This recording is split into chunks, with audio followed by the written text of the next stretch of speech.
Okay, guys, we are back at it, man. We got the overweight neocon warmonger Mark Levin, guys, having a cholesterol attack on Tucker Carlson.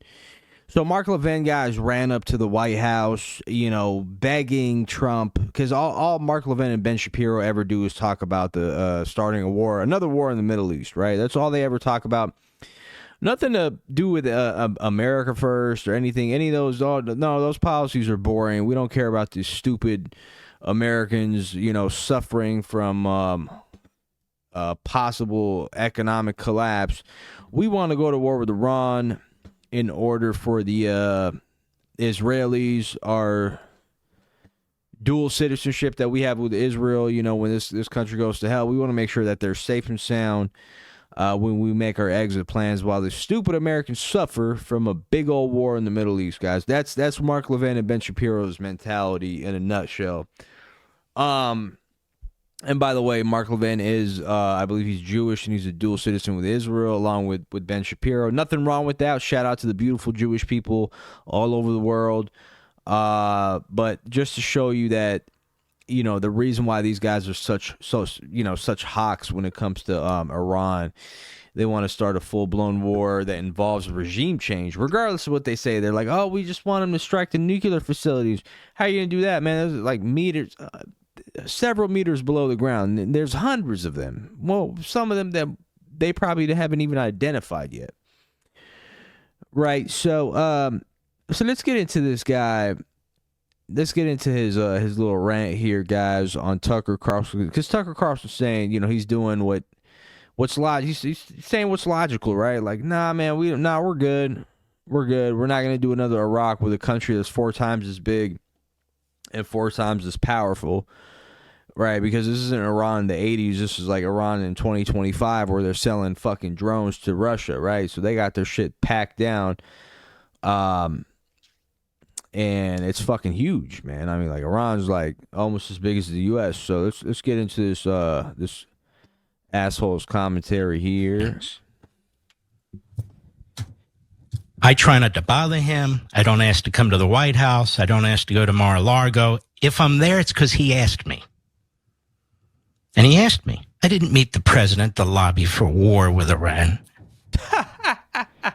But I know who was in there. Nice joke. And I know who leaked this to their boy, Carlson. And I'm not going to forget it. Why is Tucker a special pleader for Iran? Why is Tucker a special pleader for Qatar? Why is Tucker a special pleader for Putin? Why isn't he a special pleader for the United States? Stop hiding behind our military. Stop hiding behind our people. Forget about the establishment and all the rest. Who is this guy? If the U.S. government knew Iran was weeks from possessing a nuclear weapon, we'd be at war already. Here's a guy lobbying against war on any circumstances. And by war, he means even limited tactical hits. Not a full-out war, but he thinks a full-out war is needed. Nobody's talking about that except him. All right, man. So there he is, man, having a full-blown cholesterol-filled attack on Tucker Carlson, man. So, Tucker Carlson doing the logical thing, like, nah, man, we're good. And Tucker actually exposed this guy. He ran up to the White House because, Netanyahu's contacting all his influential Jewish buddies in America, like, please go to the White House, talk to Trump, please. We need to start this war that'll involve multiple different countries and in the Middle East for the betterment of who knows what, right? Expanding Israel's borders. So he's calling Dershowitz, he's calling Levin, he's calling all these people, like, go up to Trump and ask him, begging like a clown. In Iran, obviously Trump he hasn't fully decided on what he wants to do with the situation. And I don't even think, Trump looks like he's checked out, guys. We haven't seen him in days. So yeah, that's Mark Levin's position there. And, what's crazy is, like, this war with Iran that they're talking about is not only going to involve Iran.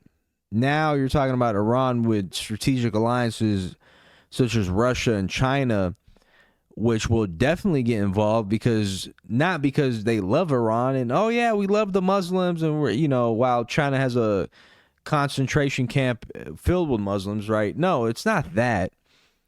It's because they don't want a pro-Western government or entity or regime in Iran, right? So close to Russia and China. That's a huge geopolitical threat there, right? For Russia and China.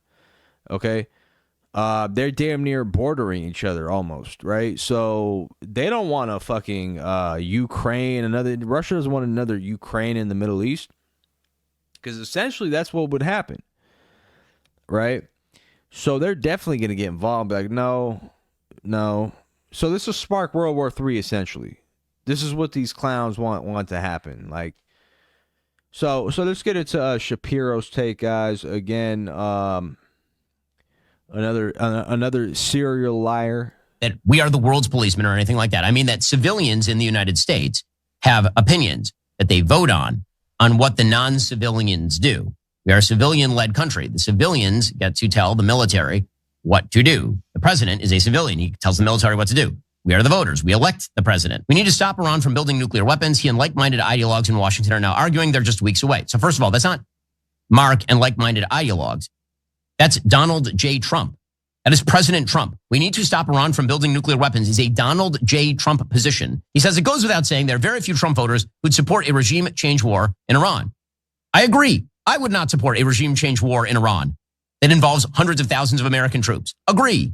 Says most of them comport with the Pentagon's own estimates. Many Americans would die during a war with Iran. Now, again, he is characterizing a war with Iran as full-scale invasion of Iran. Yes, if we did a full-scale invasion of Iran, many Americans would die.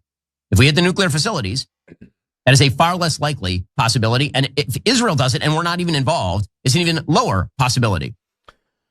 All right, man. And so, this clown wants to sit here and act like Iran won't target the very many U.S. bases in the Middle East filled with 30,000 U.S. troops. If they target any one of those, let's say they kill a quarter of them, right? Like, let's say 7,000 lives down the drain. So that doesn't constitute for a full-blown war, like full-blown boots on the ground, regime change. And, like, come on, man. Who the fuck are you fooling? Who in the fuck are you fooling, my guy? This guy's an absolute clown. And now he's trying to act like he's changing his position where it's like, oh, no, we don't want a regime change. We don't want boots on the ground. We just want, strikes on their nuclear facilities buried meters underground, right? Not even a bunker buster bomb will do anything. And if they even identified all the, sites, because they have hundreds of them all over the country, possibly like there's people reporting that there's possibly some in Iraq and all these other places. And so who the fuck knows? They don't even know what so essentially it's going to be a long campaign with several airstrikes and trillions of dollars spent. Put it that way. And so that's what these sick maniacs are advocating for, right? They're not doing that with Pakistan because Pakistan has more nuclear bombs than fucking Israel, right? They're not doing that with Israel. Israel has snuck in their nuclear bombs, right? They stole the fucking nuclear bombs.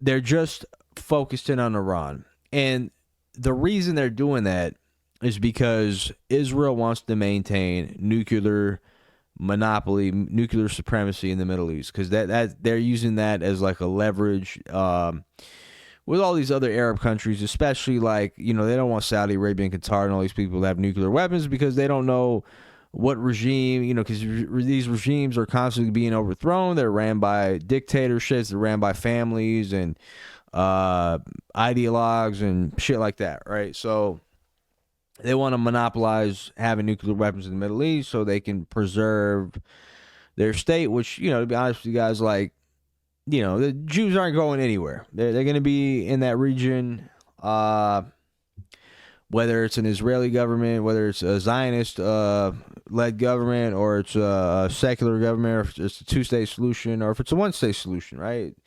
Jews are going to be there. They're not going anywhere. So, but the Israeli regime might, essentially crumble.